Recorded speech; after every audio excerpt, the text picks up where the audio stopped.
like it. I love it. I want some more. And now we turn to our first sad series. Our first playoff loser as the Colorado Avalanche sweep the Nashville Predators, winning all 4 games. Um, it's impressive, to say the least. It's really impressive. The Predators are a good team. They're a playoff team, and they did not match up to what the Avalanche can bring. And if you are any team in the western side of the bracket, the Avalanche are the team to fear right now. And they proved that. They had a one goal game, technically two. I might give them two as this last game, the last goal is a tough one. It's really tough. So I'll say two. Um, let's look at the series. So, like I said, 4 game sweep. The first game was a blowout. The second game went to overtime, and as must happen in a sweep, Colorado won that one. The third game was another blowout, which I think, you're looking at this series, and I think that third game is the series decider. Um, Colorado wins both first two at home, but Nashville gets the second game to overtime, puts up some fight. You're like, all right, okay, we can play with this team. Let's win our games at home. And then for Colorado to go home and blow you out 7-3 in their first game, it's like you had your chance. You had your chance in game two to take one from us. You weren't able to. We're not giving up one at home. And that was the mentality they played all of game four with. They won game four 5-3, but they were in control the entire time. And I'll give props to the Predators because the Predators fought in this game. I went to the game expecting the Predators to kind of be dead and defeated, and they fought. I mean, it was back and forth. Colorado scored in the first, Nashville answered. Colorado scored for the second, Nashville answered. Coming into the third, there's Philip Forsberg finally. Where have you been all series? He scores. Okay, Nashville's excited. Nashville's ready. Nashville's at home. Nashville's feeling good. Nashville's got a lead. Oh, no. Oh, dear. Colorado answers. And then, as Colorado does, they add an extra one on. And at that point, things look dire. Predators pull their goalie. To make one final stand to try and tie this game back up, and everything goes wrong. They have to commit a penalty to stop a goal from going in. So now, for the last, I think it was a minute and 26 seconds, they're short-handed. So they get it down into the Avalanche's zone, pull their goalie again. So now it's even strength with an empty net because you have to, it's what every team would do in this situation. But Nathan MacKinnon takes advantage, quick hands, fires one down, and uses that empty net to his advantage to put this game away. The tale of this game, as much as it was a tale of this series, was Cal McCarr. Cal McCarr was everywhere in this game. My man had 3 points in one game. He had 2 assists, and he scored a goal. If we look at the Predators, nobody had 3 points for the Predators. So it's tough. Predators, Philip Forsberg was terrible during this series. Roman Josi, who is one of the top 3 defensemen in the league this year. I don't think that's arguable. I think this year he was. He didn't have a single point all series, which is not like him. Just a weird series for these Predators, and I think a lot of it points to how good the Avalanche are. The Avalanche are sitting pretty right now. They swept. They're done. They're chilling and resting, waiting for the winner of that Blues Wild series. They're saying, take as much time as you guys need. We don't need to hold you back at all. No rush. We're here when you're ready. Chill your bean. We'll wait. And they did, and they will. And Colorado is going on. I'm going to turn over to the series stats. And it's so Colorado heavy, it's kind of terrifying.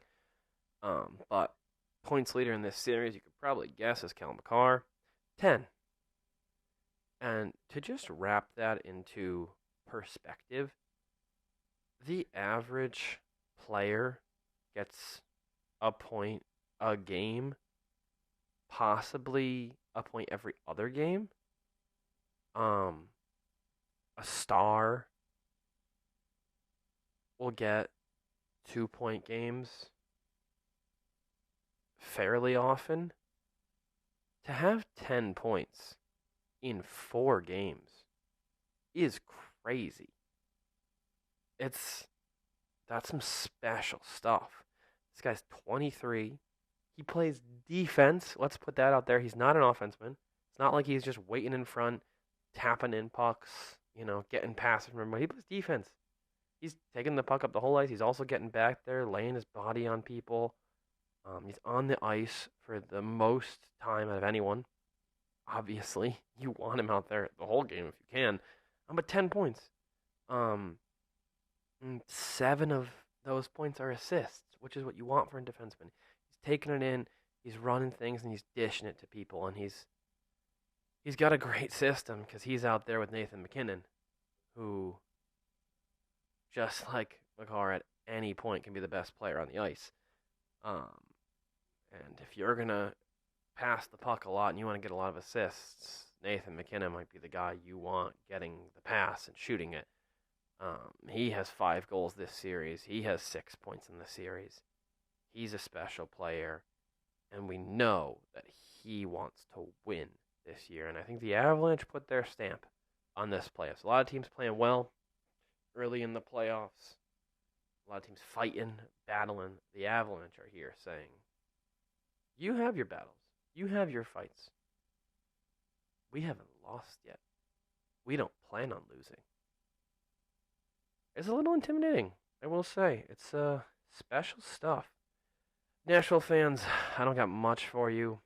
Tough series. Your leading point getter is Duchesne with 4 points. 4 points in 4 games. That's your average player right there. That's what most guys are going to do. About a point a game. Probably looking at, you had a 2-point game, a 0-point game, and maybe not a 2-point game, or 2 no's or 2 1s, but 4 points in 4 games is pretty regular, pretty average. It's kind of what you should expect. You shouldn't expect Cal McCarr or Nathan MacKinnon. The 10 and the 6, not as crazy, but still. Some wild numbers there. So, we obviously don't need to pick the winner. We obviously don't need to pick the winner. Slow down, Holden. Talk normally. We don't need to pick the winner of this series because the Avalanche took care of that for us. And they, like I said earlier, will sit and wait to see who they will face in the second round up in that Central Division. And to end our episode today, we are going to give out the 3 stars of the day. 3 stars of the day, recognizing 3 players who were special, who put the team on their back, who said, when I'm out here, I'm going to make a difference. Who were above average, had multi-point games. And there's a lot of guys to choose from in this night, a lot of guys who had special games, a lot of guys who scored more than 1 goal, a lot of guys who are team players, passed the puck a lot. So our 3rd star of the game is going to go to Sidney Crosby of the Pittsburgh Penguins. Crosby had 1 goal and 2 assists on the night. Like I was saying in the Penguins recap, he leads the playoffs in assists, adding a goal to that as well, power play goal. understanding the importance of jumping up to that 3-1 lead and not letting the Rangers back in the series. Crosby's experienced, Crosby's special, Crosby's our third star. Our second star of the night goes to Carter Verhaeghe. Carter Verhaeghe had 2 goals. 2 goals in an important game for the Panthers. 2 really important goals, as this was a low-scoring game. They didn't blow him out. They won in overtime. He scores the game winner. He kind of rights the ship for the Panthers. There's no talk about the President's Trophy curse at the moment because of him. And he's in a good place for them right now as they look to get back on top in this series. And then your number 1 star of the night should be no surprise to anyone. It is Cale Makar. 3 points for him, a goal and 2 assists. He leads in assists, tied with Crosby. He has 3 goals in the playoffs. He gets 2 more assists and a goal. He's all over the place. He's controlling the game. He's running the shots. At any point when the Predators kind of fought back, he was the first one to say, no, not today. He's up and down the ice. He's skating up there to get a good shot off, and he's all the way back to lay a hit on someone to break up an offensive possession. So, congratulations to Crosby, Verhaeghe, and Makar. And that is the recap of the Game 4s on May 9th. We look forward to talking more puck. And this was Inside the Crease. Thank you for listening.